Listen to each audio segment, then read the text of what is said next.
আমাদের এই মিছিল নিকট অতীত থেকে অনন্তকালের দিকে। আমরা বদর থেকে উহুদ হয়ে এখানে এই শিবিরে এসে দাঁড়িয়েছি। আমাদের এই মিছিল নিকট অতীত থেকে অনন্তকালের দিকে। আমরা বদর থেকে উহুদ হয়ে এখানে শত সংঘাতের মধ্যে শিবিরে এসে দাঁড়িয়েছি। কে প্রশ্ন করে আমরা কোথায় যাব? আমরা তো বলেছি আমাদের এই যাত্রা অনন্তকালের।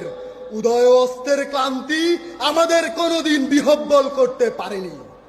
আমাদের দেহ ক্ষত বিক্ষত, আমাদের রক্তে সবুজ হয়ে উঠেছিল মুতার প্রান্তর।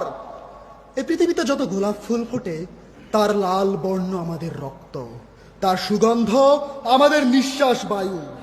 আমাদের হাতে একটি মাত্র গ্রন্থ আল কোরআন। এই পবিত্র গ্রন্থ কোনো দিন কোনো অবস্থায় কোনো তাওহীদবাদীকে থামতে দেয়নি। আমরা কি করে থামি? আমাদের গন্তব্য তো এক সোনার তরণের দিকে, যাই ভূপৃষ্ঠে নেই।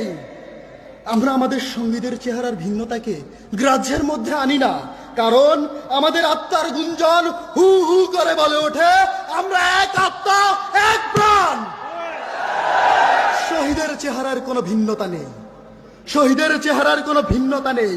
শহীদ আব্দুল মালেক, শহীদ মীর কাসেম আলী, শহীদ আবু সায়েদ, তারা সবাই এক। শহীদের চেহারার কোনো ভিন্নতা নেই। আমরা তো মায়ের উদর থেকে এই পৃথিবীতে পা রেখেছি শহীদ হওয়ার জন্য। আমরা আজন্ম এই মিছিলেই আছি, এর আদি বা অন্ত নেই।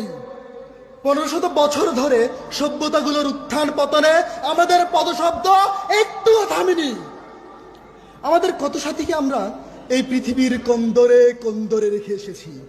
তাদের কবরে ভবিষ্যতের গুঞ্জন একদিন মধুমাক্ষিকার মতো গুঞ্জন তুলবে। আমরা জানি আমাদের ভয় দেখিয়ে শয়তান নিজেই অন্ধকারে পালিয়ে যায়।